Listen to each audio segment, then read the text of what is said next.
Em nome do Pai que me criou, e do Filho que me resgatou, e do Espírito Santo que me santificou, divina vontade, reina na minha vontade. Continuação aqui da leitura, livro da Mística, Cidade de Deus, revelada a Santa Maria de Ágreda. Capítulo 10. A virtude da justiça em Maria Santíssima. Definição e espécies. A grande virtude da justiça é a que mais serve à caridade de Deus e do próximo, e assim é a mais necessária para o convívio e relações humanas. É um hábito que inclina a vontade a dar a cada qual o que lhe é devido, ter por matéria e objeto a medida, ajuste ou direito que se devem guardar para o próximo e com Deus.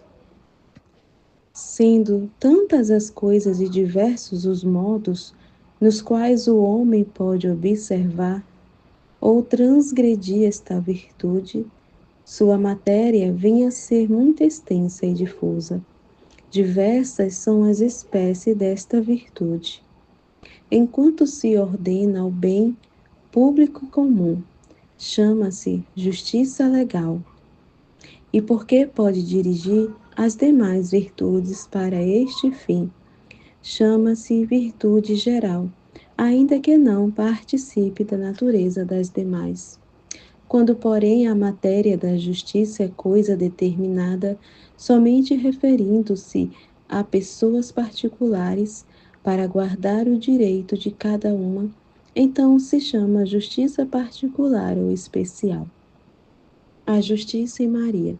Essa virtude, com suas partes, gêneros e propriedades, foi guardada pela imperatriz do mundo em relação a todas as criaturas, sem comparação com qualquer outra. Só ela conheceu com a maior clareza, compreendeu perfeitamente o que a cada qual se devia.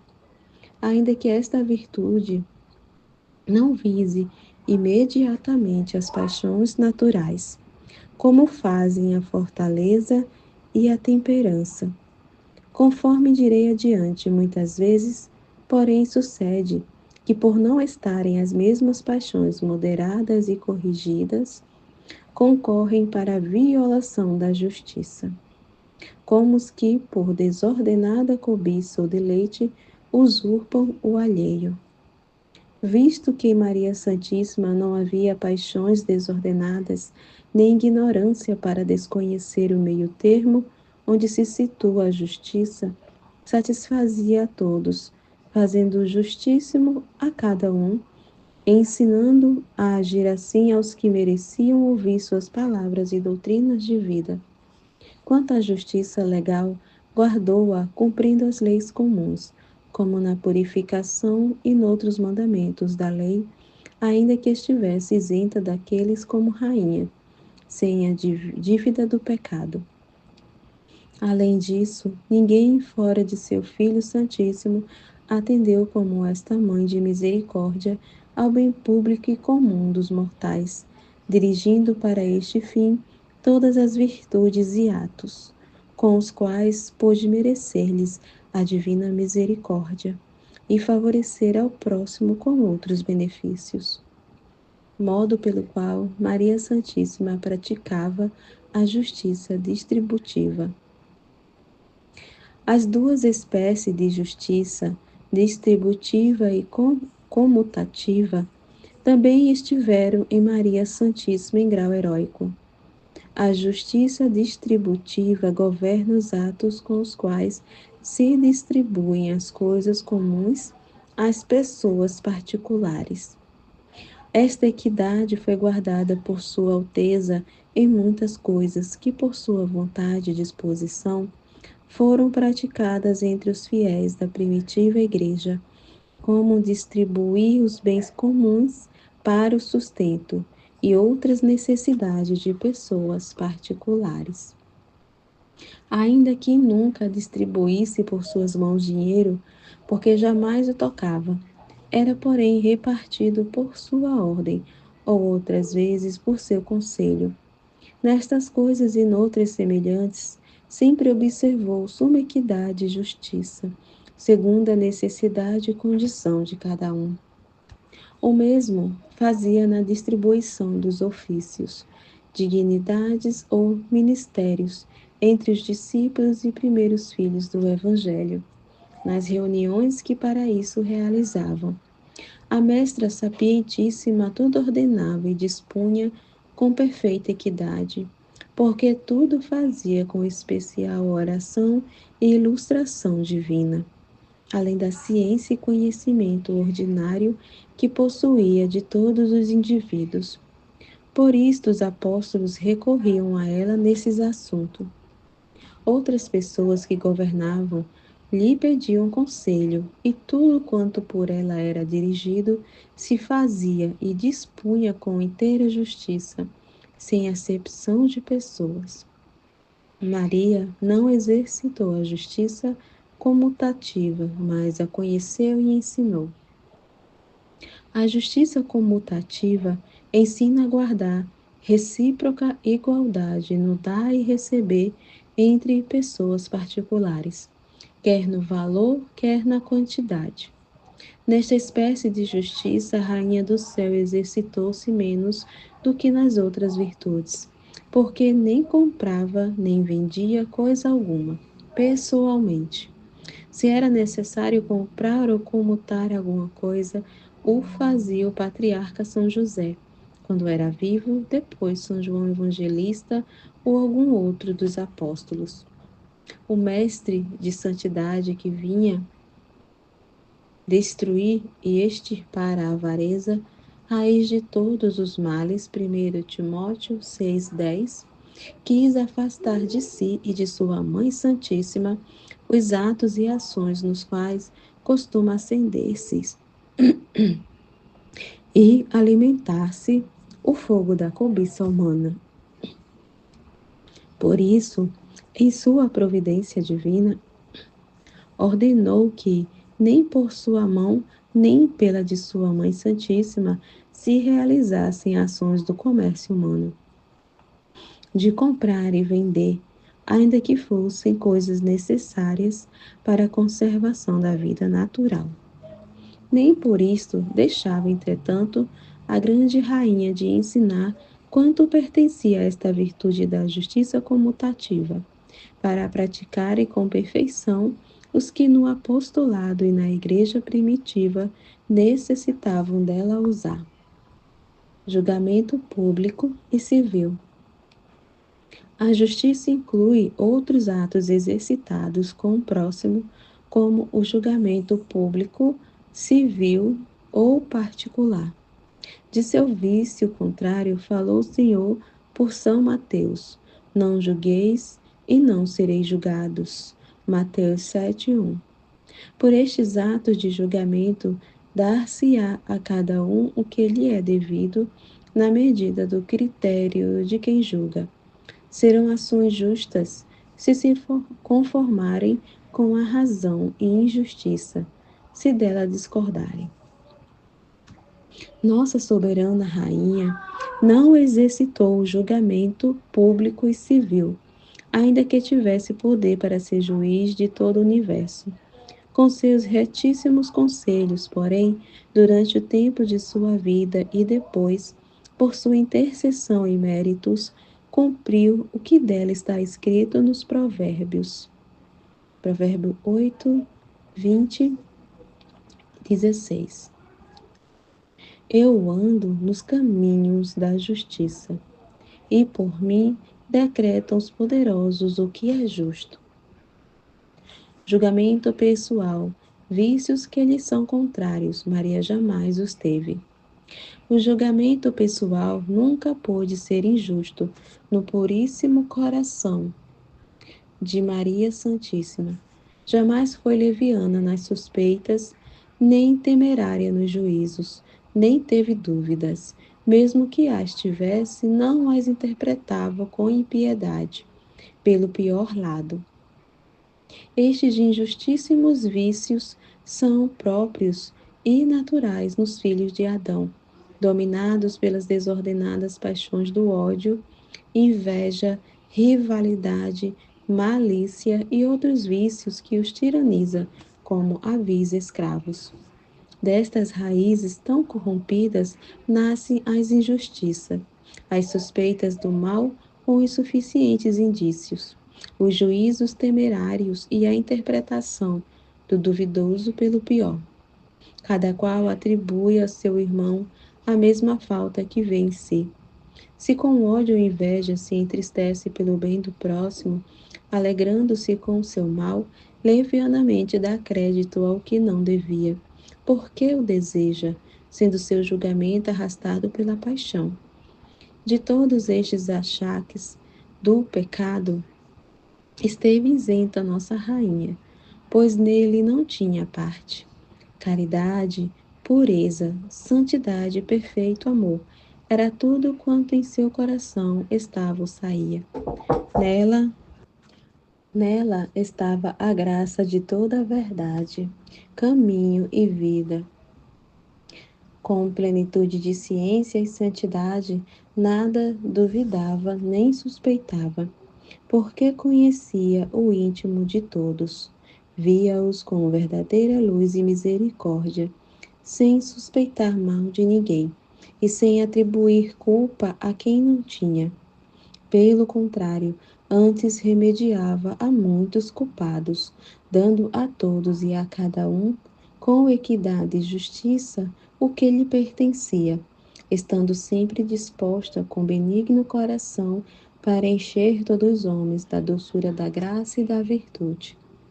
Outras virtudes referentes à justiça comutativa e distributiva.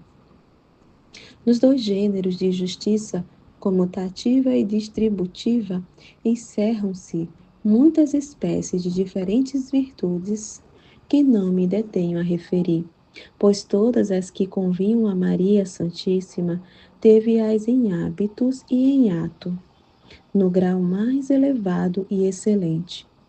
Existem, porém, outras virtudes que se reduzem à justiça, porque se exercitam com o próximo e participam, de algum modo, das propriedades dessa virtude. Não a satisfazem, porém, inteiramente, porque nunca chegamos a pagar adequadamente tudo quanto devemos. Mesmo que pudéssemos pagá-lo, não é a dívida obrigação tão mesquinha, como a julga o rigor da perfeita justiça comutativa ou distributiva. Sendo estas virtudes muitas e diferentes, não direi tudo o que contém, mas, para não excluí-las completamente, direi algo em breve resumo, para se entender como as possuiu nossa soberana e muito excelsa princesa. A virtude da religião. Justa dívida é prestar culto e reverência aos que nos são superiores, segundo a grandeza da sua excelência e dignidade, e os bens que deles recebidos será maior ou menor a obrigação e culto que lhes devemos, ainda que nenhuma retribuição possa equivaler à nossa dívida e à dignidade do doador. Para isto servem três virtudes, de acordo com 3 graus de superioridade daqueles a quem devemos reverenciar. A primeira é a virtude da religião, pela qual damos a Deus o culto e reverência que lhe devemos. Não obstante sua grandeza lhes exceder infinitamente, e seus dons não poderem ser retribuídos com equivalente agradecimento e louvor. Entre as virtudes morais, a religião é nobilíssima pelo seu objeto, o culto a Deus e sua matéria tão extensa. Quantos são os modos e matérias pelos quais Deus pode ser diretamente louvado e reverenciado? Compreende-se nesta virtude os atos interiores de coração, contemplação e devoção, com todas suas partes e condições, causas, efeitos, objetos e finalidades. Dos atos exteriores compreende-se aqui a adoração látria, suprema e devida somente a Deus, com as espécies ou partes que a seguem: o sacrifício, as oblações, dízimos, votos, juramentos, louvores externos e vocais. Com todos estes atos devidamente realizados, Deus é honrado e reverenciado pelas criaturas, enquanto pelos vícios opostos é muito ofendido. Piedade, observância, látria, dúlia e obediência. Em segundo lugar, vem a piedade, virtude com a qual reverenciamos os pais, a quem depois de Deus devemos a existência e educação, e também aos que nisso participam, como os parentes que nos sustentam e a pátria que nos governa. Esta virtude da piedade é tão importante que, quando obrigatória, deve preferir-se aos atos de superrogação da virtude de religião. Assim ensinou Cristo, Senhor nosso, por São Mateus. Mateus 15:3. Ao repreender os fariseus que, com pretexto de culto a Deus, ensinavam a faltar a piedade para com os pais naturais. Em terceiro lugar, vem a observância, virtude com a qual prestamos honra e reverência aos que têm alguma dignidade superior e diferente da dos pais e da pátria. Como espécie desta virtude, considere os doutores a dúlia e a obediência. Dúlia é reverência aos que têm alguma participação na excelência e domínio do Supremo Senhor Deus, a quem pertence o culto de adoração látria. Por isto, honramos os santos com adoração ou reverência dúlia, como também os dignatários superiores das quais nos consideramos súditos. A obediência leva-nos a submeter nossa vontade à dos superiores, desejando fazer a sua e não a nossa. Visto ser a própria liberdade tão estimável, por isto a obediência é tão admirável e excelente entre todas as virtudes morais, porquanto leva a criatura a oferecer, por amor de Deus, algo mais do que qualquer outra virtude. Como Maria Santíssima possuiu essas virtudes. Estas virtudes de religião, piedade e observância estiveram em Maria Santíssima com tanta plenitude e perfeição que nada lhes faltou de quanto poderia ter uma pura criatura. Que entendimento poderá compreender a honra, a veneração e culto com que esta senhora servia seu filho diletíssimo, conhecendo, adorando como verdadeiro Deus e homem, Criador, Redentor, glorificador, sumo, infinito, imenso no ser, na bondade e em todos os atributos? Entre todas as puras criaturas, e mais que todas, foi ela quem melhor o conheceu, e nesta medida prestava a Deus a devida reverência, tendo-a ensinado aos próprios serafins. De tal sorte foi mestra nesta virtude que somente o vê-la despertava, induzia e excitava com oculta força a que todos reverenciassem o Supremo Senhor e Autor do céu e da terra. Sem outra diligência, impelia muitos a louvarem a Deus. Sua oração, contemplação, devoção e poder, sempre atual de suas súplicas. Todos os anjos e santos conhece com eterna admiração, sem contudo as poder explicar. Todas as criaturas inteligentes devem a ela ter suprido e reparado, não somente o que nisso faltaram, mas ainda o que não poderiam fazer nem merecer. Esta senhora apressou a salvação do mundo, pois se não estivesse nesta terra, o Verbo não teria descido do seio do seu eterno Pai.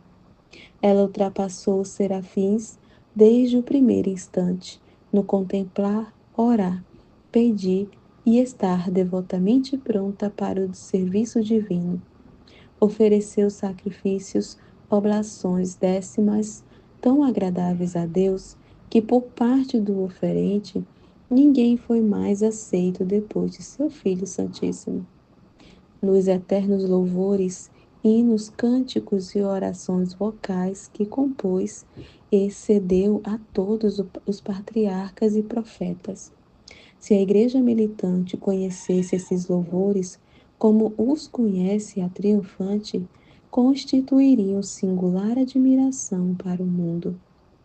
Piedade e observância. As virtudes da piedade e observância foram exercitadas por Maria Santíssima, como quem melhor conhecia a heróica virtude de seus pais e o quanto lhes devia. O mesmo fez com os seus consanguíneos, enchendo-o de especiais graças, como ao Batista, à sua mãe Santa Isabel e aos demais do colégio apostólico. Se sua pátria não houvera desmerecido pela ingratidão e dureza dos judeus, ter-la-ia tornado felicíssima. Não obstante, quanto a divina equidade permitiu, prodigalizou-lhe grandes benefícios e favores espirituais e temporais. Na reverência aos sacerdotes, foi admirável, pois só ela pôde soube dar o devido valor à dignidade dos ungidos do Senhor. Assim ensinou a todos, como também a reverência aos patriarcas, profetas e santos, e depois deles aos senhores civis de suprema autoridade. Não omitiu nenhuma destas virtudes nos tempos e ocasiões oportunos. Ensinou-as especialmente aos primeiros fiéis no início da Igreja Evangélica, obedecendo não já a seu Filho, Santíssimo em presença visível, esposo dessa Igreja, porém aos ministros dela. Foi para o mundo exemplo de nova modalidade de obediência. Porque, então, por especiais razões, todas as criaturas é que deviam obediência àquela que no mundo ficara como senhora e rainha que deveria governá-los. Gratidão, veracidade, vindicação, liberalidade, amizade. Restam outras virtudes também relacionadas com a justiça, porque com elas damos o que devemos aos outros por alguma dívida moral, que é honesta e decente obrigação. São a gratidão, veracidade, a vindicação, a liberalidade, a amizade ou afabilidade. Pela gratidão, procuramos, de algum modo, nos equiparar àqueles de quem recebemos benefícios, agradecendo-lhes segundo a qualidade do favor e o afeto com que foi feito o principal do benefício, e também de acordo com o estado e condição do benfeitor. A tudo isso, o agradecimento deve ser proporcionado, podendo demonstrar-se com diversos atos. A veracidade inclina a respeitar a verdade, como é justo que se faça na vida humana e convívio necessário entre os homens, excluindo toda mentira, que em nenhum caso é lícita. Qualquer enganosa simulação, hipocrisia, jactância e ironia.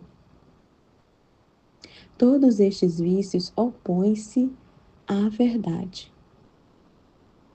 Se bem é possível, e mesmo conveniente, cingir-se ao menos quando falamos de nossa própria excelência e virtude, a fim de não ser molesto com excesso de jactância. Contudo, nem em tal caso é justo fingir com mentira, atribuindo-se vício que não se tenha. A vindicação é virtude que ensina a reparar, com alguma pena, o dano feito a nós ou ao próximo. Difícil é a prática dessa virtude entre os mortais, que ordinariamente são movidos por imoderada ira ou ódio fraterno, com que se vem a faltar a caridade e justiça. Quando, porém, não se visa o dano alheio, senão bem particular ou público, esta virtude não é pequena. Foi praticada por Cristo nosso Senhor quando expulsou do templo os que o profanavam com irreverência. João 2,15. Elias e Eliseu pediram fogo do céu para castigar alguns pecados. Nos provérbios se diz: quem poupa a vara quer mal a seu filho.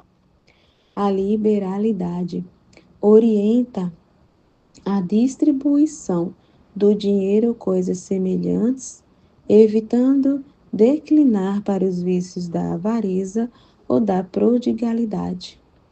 A amizade ou afabilidade consiste no decente e conveniente modo de convívio e trato com todos, sem litígios ou adulação, vícios contrários a esta virtude. Gratidão e piedade em Maria Santíssima. Nenhuma de todas estas virtudes, e se houver outras atribuídas à justiça, faltaram à Rainha do céu. Teve-as todas em hábito e praticou-as com atos perfeitíssimos, segundo as ocasiões que ocorriam.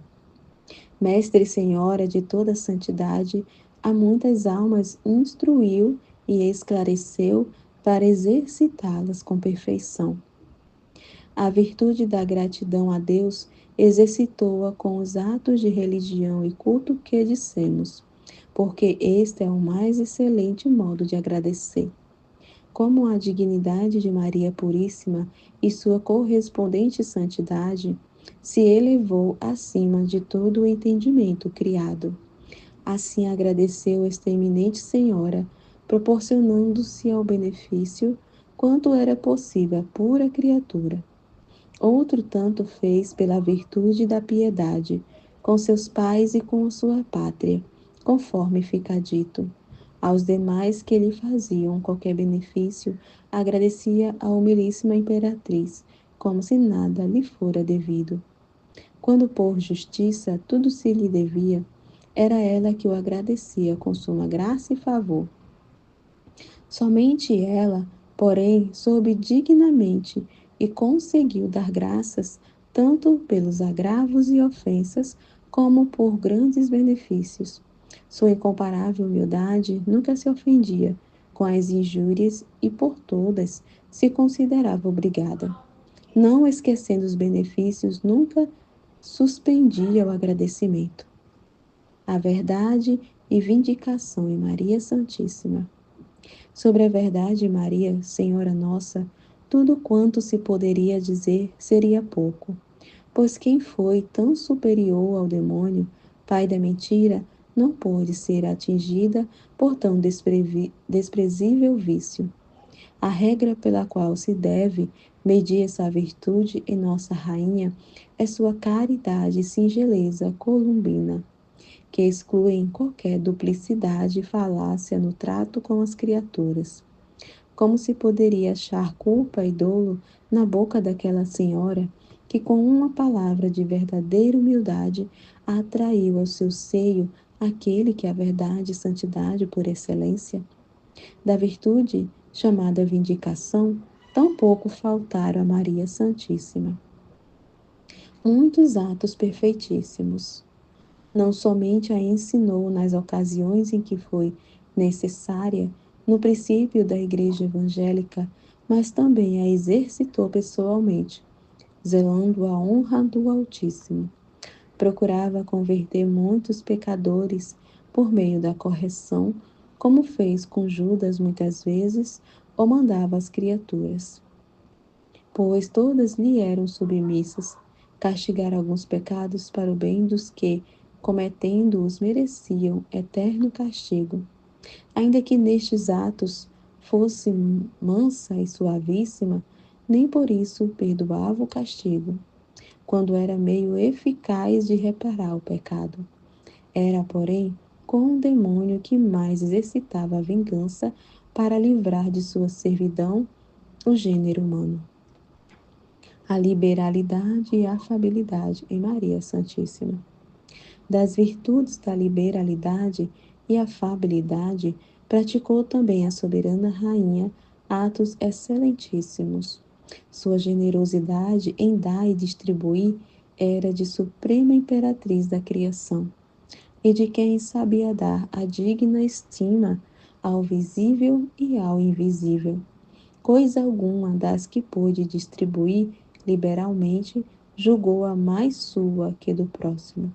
Jamais as negou a ninguém, nem esperou que constrangidos a expedisse, quando pôde se adiantar a lhes oferecer.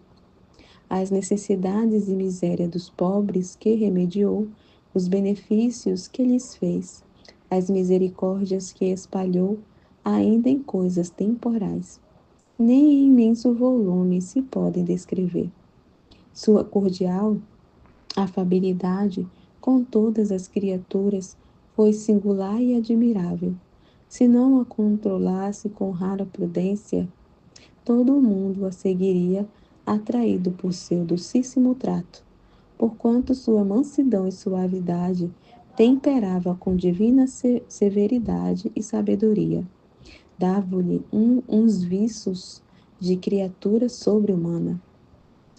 Dispôs o Altíssimo essa graça em sua esposa com tal providência que, deixando algumas vezes aos que com ela tratavam vislumbrarem o sacramento do rei nela encerrado, logo corria o véu e o escondia, para permitir os sacrifícios e impedir os aplausos dos homens. Tudo era menos de quanto se lhe devia. Nem os mortais compreendiam como reverenciar, sem exceder ou faltar, a criatura mãe do Criador. E isto seria compreendido quando chegasse o tempo dos filhos da Igreja serem ilustrados com a fé cristã e católica. A Epiqueia. Para o exercício mais perfeito e adequado desta importante virtude da justiça, indicam-lhe os doutores outra parte, chamada Epiqueia. Por ela regem-se alguns atos que saem das regras e leis comuns, porquanto estas não bastam para prevenir todos os casos e circunstâncias ocorrentes, sendo necessário em algumas ocasiões agir por razões superiores e extraordinárias.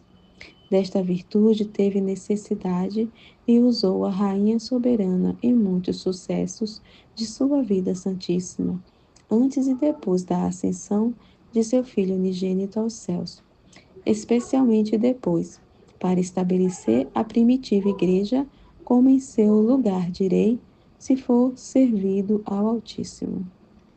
Doutrina da Rainha do Céu. Justiça e gratidão.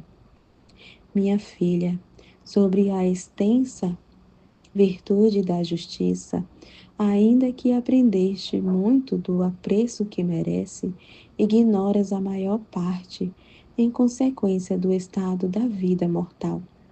As palavras são incapazes de traduzir o que a inteligência compreende. Apesar disto, no estudo desta virtude, terás copiosa exortação para as relações que deves ter com as criaturas e como exercitar o culto do Altíssimo.